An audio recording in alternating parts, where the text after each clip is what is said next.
अस्सलाम वालेकुम रहमतुल्लाहि व बरकातुहू। 2 मिनट थोड़ा ध्यान चाहवागा। ना तो मैं फकी बेचने वाला तो ना ही मैं कोई चंदा इकट्ठा करन आया मस्जिद का। जो सौदा बेचने वाला होंदा तो मैं किराया देख नहीं सी जाना।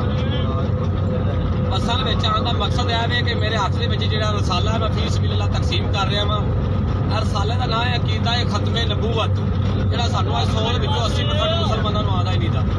इधर लिखा है मन सब्बा नबीयन फक़्तुलूहू, यह हदीस मुबारक है। हज़ूर अलैहिस्सलाम ने इरशाद फरमाया क़यामत तक जो भी नबियों के बारे में बात करे उसको काट के रख दो, है वो हदीस है। अज असीं मुसलमान इतने बगैरत हो चुके हैं कि साढ़े को प्यो नूं गाल कढे ना तो साडी गैरत बड़ी छेती जागदी है। अगले सिर पाड़ निकल जाते हैं कि तू मेरे प्यो नूं गाल क्यों कढी। लेकिन अगर हजूर की इज्जत से हमला हो जाए फिर असीं मुसलमान नहीं जाते। फिर असीं कहते ये तो मौलवियों का काम है ना। हमने कौन सा कलमा पढ़ा? मौलवियों का काम है ना।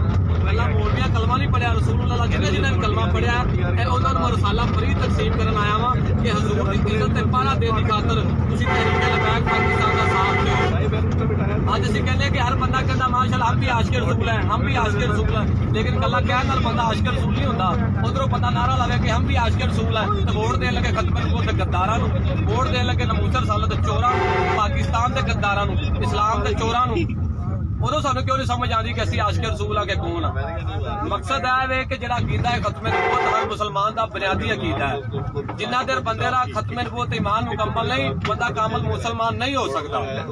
हर साला मैं फ्री देवांगा, आप भी पढ़ना है, अपने बच्चों भी पढ़ाना ते अगे भी देना है। तो खुद भी ये तशरीह करनी है कि नमूसे रसालत मसला किड्डा अहम मसला है कि जंगे यमामा दे विच 1200 सहाबी रसूल शहीद होए इस खत्मे नबूवत की खातर।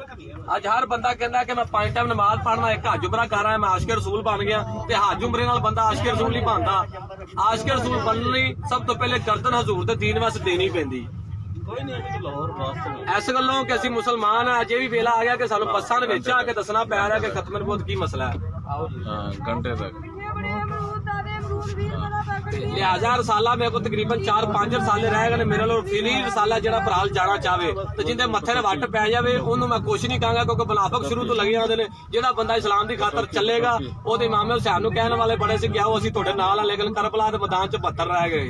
अज भी अलहमदुलिल्लाह 780 दहशतगर्दी के 3-3 पर्चे भुगत के भी असीं रसूलुल्लाह की इज्जत की खातर पहरा दे रहे हैं। अब पर्चे हथ खड़ियां कुछ नहीं है। जो रसूलुल्लाह का कलमा पढ़ लिया कि गुलामी रसूल में मौत भी कबूल है, तो जो मौत की बारी आए बंदा मसीते वड़ जाए या कह दे जी हमारा लबैक से कोई तल्लक नहीं है, या कह दी छड्डो पर पुत्र तू नहीं बाहर जाना, हालात बड़े खराब ने, मौलवियों पीछे नहीं लगना। असं कदों कहने किसी मौलवी पीछे लगो, पीर पीछे लगो, और रसूलुल्लाह दीन के पीछे तो लगो ना। इस्लाम केड़ा किसी मौलवी पीर दा, रसूलुल्लाह दीन दा। हालात केड़े दिन ठीक होए, उदों हालात ठीक सन जो हजूर सातो इस्लाम नूं इत्थे लोकां पत्थर मारे, उदों हालात ठीक सन। अजे कह दे ला इला बाहर निकला। हुण मकसद है कि 17 फरवरी फ्रांस ने सरकारी सतह ते हजूर दी शान दे विच गुस्ताखी कीती है ते साडा उहनां नाल मुआहदा सी तरीके लबैक पाकिस्तान दा 3 महीना दा कि सगीर बाहर कड्डो। अगर 3 महीनों दे विच सगीर बाहर नहीं कड्डदी तां असीं मैदान अमल दे विच आवांगे। 17 फरवरी नूं साडी आखिरी डेडलाइन है। इंशाअल्लाह ताला हजूर दी उम्मत जाग चुकी है। हर वो बंदा जिहड़ा हजूर नाल मोहब्बत करदा है इंशाअल्लाह ताला 17 फरवरी नूं बाहर निकलेगा अपने हजूर दी इज्जत दी खातिर। ताजे मरूंडे फ्रेश मरूंडे वाले वाकई मुसलमान आ। दुनिया दा सब तो वड्डा जलील तरीन इंसान वो है जिन्हों अपने लीडर की तौहीन ते गुस्सा आवे, जिन्हों इमरान खान की तौहीन ते गुस्सा आवे, नवाज शरीफ की तौहीन ते गुस्सा आवे कि मेरे लीडर के खिलाफ गल हुई, उनकी गैरत जाग जाए। लेकिन हजूर की इज्जत गल आवे उनकी गैरत ना जागे। दुनिया का सब तो वड्डा बगैरत ते जलील तरीन इंसान होए। उस तो वड्डा बगैरत इंसान वो है जिहड़ा हर वक्त रेट लाना है कि इस्लाम अमन से फैला, इस्लाम अमन का दर्श देता है। इस्लाम तो कभी किसी को कहता ही कुछ नहीं। मैं कह इस्लाम किसी ने कुछ कहता नहीं, 74 जंगा केड़े खाते पानियां जिन्हें इस्लाम की खातर लड़ियां गईयां। इस्लाम उदों किसी ने कुछ नहीं कहता जो दुश्मन भी अमन चाहता होवे। जो दुश्मन हजूर के बारे बकवास करे फिर उदों इस्लाम अमन नहीं चाहता। इस्लाम फिर जंगे यमामा च 1200 सहाबी रसूल भेज देता कि जाओ शहीद हो जाओ या मार दो अगले। यह पैगाम है मेरे को 4 या 5 रसाले ने जिनका ना है अकीदा है खत्मे नबूवत मन सब्बा नबीयन फक़्तुलूहू। यह किसी मौलवी या पीर का जुमला नहीं, यह हज़ूर सलातो वसलाम की हदीस है कि क़यामत तक जो भी नबियां के बारे च बकवास करे उन्होंने उत्थे ही मार दो। हजूर की हदीस है, दुनिया का कोई मौलवी पीर जटला नहीं सकता। अज उम्मत ये वेला आ गया कि असं साडे ईमान एडे कमजोर हो गए ने कि असं यह समझने कि असं बच्चे अगर अंग्रेजी तलीम देंगे ना फिर ही अगे जाके कामयाब हो सकते हैं। ABC रोटी देंदी, अली पे रोटी नहीं देंगे, साडे यकीन एडे कामल हो गए। फी जलंधरी ने अपनी किताब से लिखा सी मैंने हक छोड़ा था अंदेशा गुरबत से हफीज अब सोचता हूँ तो दिल एहसास हिल जाता है। हाँ इस अमर से ना थी कुछ भी आगाही कि रिज़्क़ तो दार में कुत्तों को भी मिल जाता है।